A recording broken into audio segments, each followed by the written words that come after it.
রসুলের অবমাননার এর পরিণাম এবং তার শাস্তি সম্পর্কে আমাদের জানা দরকার। রসুলের প্রতি অবমাননা, আল্লাহর প্রতি অবমাননা, কোরআনের প্রতি অবমাননার তার পরিণাম হচ্ছে ওই ব্যক্তি সাথে সাথে কাফের হয়ে যাবে। নাউযুবিল্লাহ। আল্লাহ সুবহানাহু ওয়া তাআলা বলেন, ওয়ালা ইয়াসালুম লা ইয়াকুলুন্না ইন্নামা নাখুযু ওয়া নালাবু। আল্লাহ সুবহানাহু ওয়া তাআলা বলেন, তাদেরকে যদি তুমি জিজ্ঞাসাবাদ করো তোমরা এগুলো কেন করেছো, তখন তারা বলবে ইন্নামা কুন্না নাখুযু ওয়া নালাবু, আমরা একটু ঠাট্টা মজাক করেছি, তামাশা করেছি, আসলে আমাদের এই উদ্দেশ্য ছিল না। তখন আল্লাহ সুবহানাহু ওয়া তাআলা বলেন, তুমি তাহলে বলো, তাদেরকে জিজ্ঞাসা করো, আবিল্লাহি ওয়া আয়াতিহি ওয়া রাসূলিহি কুনতুম তাস্তাহজিউন, তোমরা কি আল্লাহ এবং তার রাসূলের বিরুদ্ধে, তাদের বিরুদ্ধে ঠাট্টা মজাক করেছিলে, তাদের নিয়ে কি তুমি বিদ্রূপ করেছিলে?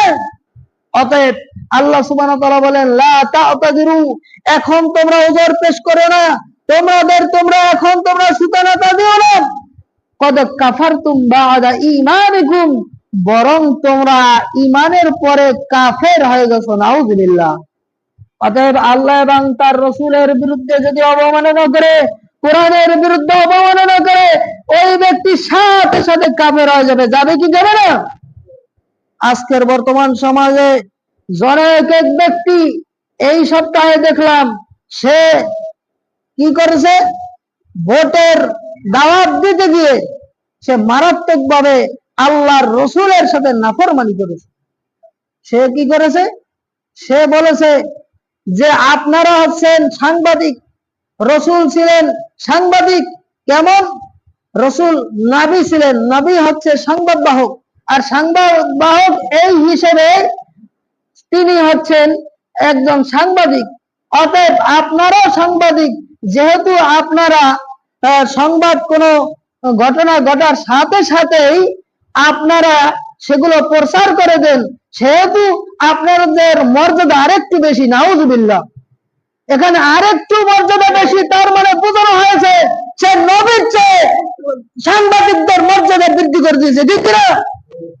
অতএব এই ব্যক্তিকে অবশ্যই জনসম্মুখে, বাংলাদেশের সকল জাতির সম্মুখে অবশ্যই তওবা করতে হবে, ঈমান আনতে হবে নতুন করে, এবং সকল মুসলমানদের কাছে ক্ষমা চাইতে হবে। চাইতে হবে কি হবে না? অবশ্যই ক্ষমা চাইতে হবে। কিভাবে নবীর উপরে সাংবাদিক মর্যাদা বৃদ্ধি করতে দিতে পারে? সাংবাদিকরা সত্য মিথ্যা প্রচার করে দেয়। নবী কি সত্য মিথ্যা প্রচার করে? সত্য মিথ্যা প্রচার করে না।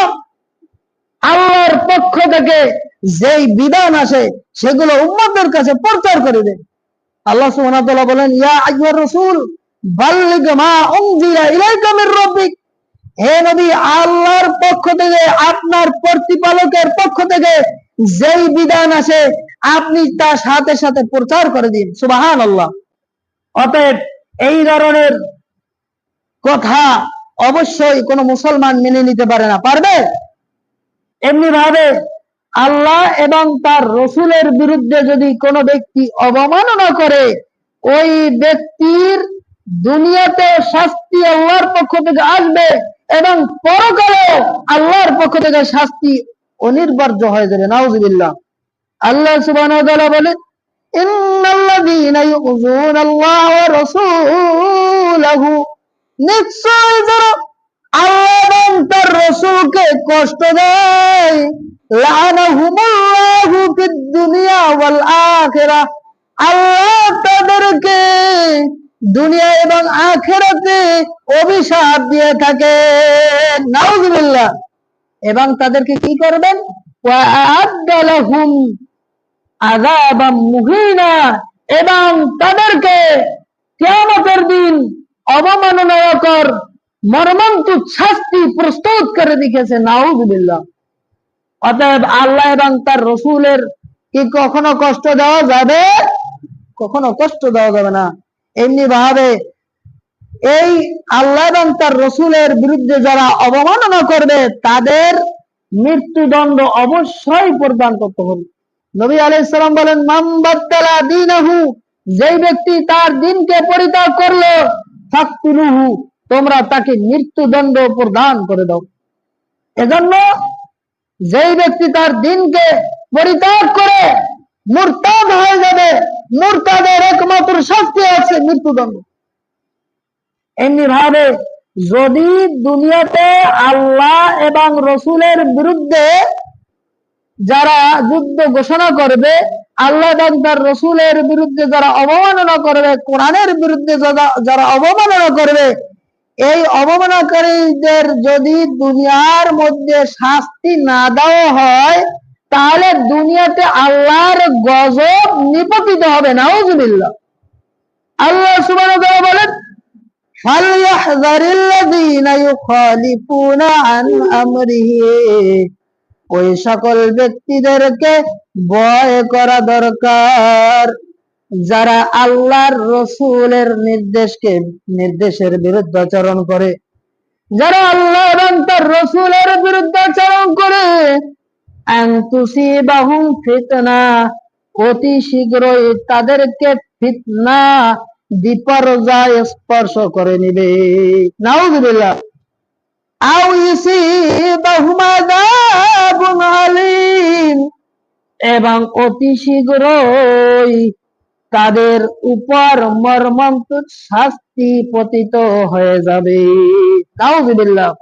অতএব যারা আল্লাহ এবং তার রসুলের বিরুদ্ধে বিভিন্ন ভাবে অবমাননা করে, তাদের উপর আল্লাহর পক্ষ থেকে লানত এবং তাদের উপর আল্লাহর পক্ষ থেকে বিপর্যয় নেমে আসবে, এবং কি হবে? আল্লাহর পক্ষ থেকে গজব কিয়ামতের দিন অপেক্ষা করেছে। এমনি ভাবে যারা আল্লাহ এবং তার রসুলের বিরুদ্ধে অবমাননা করবে, তাদের সমস্ত আমল বরবাদ হয়ে যাবে। নাউযুবিল্লাহ। আল্লাহ সুবহানাহু ওয়া তাআলা বলেন, ইয়া আইয়ুহাল্লাযীনা আমানু লা তারফাউ আসওয়াতাকুম ফাওকা সাওতিন নাবিয়্যি সাল্লাল্লাহু আলাইহি ওয়াসাল্লাম, হে ঈমানদারগণ, তোমরা রাসূল সাল্লাল্লাহু আলাইহি ওয়াসাল্লামের কণ্ঠের উপর তোমাদের কণ্ঠকে উঁচু করিও না। ওয়ালা তাজহারু লাহু বিল কওলি কাজহারি বা'দিকুম লিবা'দ, তোমরা একে অন্য যেই স্বরে কথা বলো, সেইভাবে তোমরা কখনো উঁচু স্বর করিবে না, তাহলে কি হবে? তাহবাতা আমালুকুম, তাহলে তোমাদের সমস্ত আমলগুলো বরবাদ হয়ে যাবে। নাউযুবিল্লাহ। ওয়া আনতুম লা তাশউরুন, কিন্তু তোমরা যখন তোমাদের আমল বরবাদ হয়ে যাবে, তখন তোমরা তা বুঝতেও পারবে না। নাউযুবিল্লাহ। অতএব আল্লাহ এবং তার রসুল যেই বিষয়গুলো আমাদেরকে জানিয়ে দিয়েছেন, যেই বিষয়গুলো আমাদের বলে গিয়েছেন, সেই বিষয়ের সাথে অবশ্যই আমল করতে হবে। সেই বিষয়ের সাথে কখনো মজাক তামাশা করা যাবে না, অবমাননা করা যাবে না।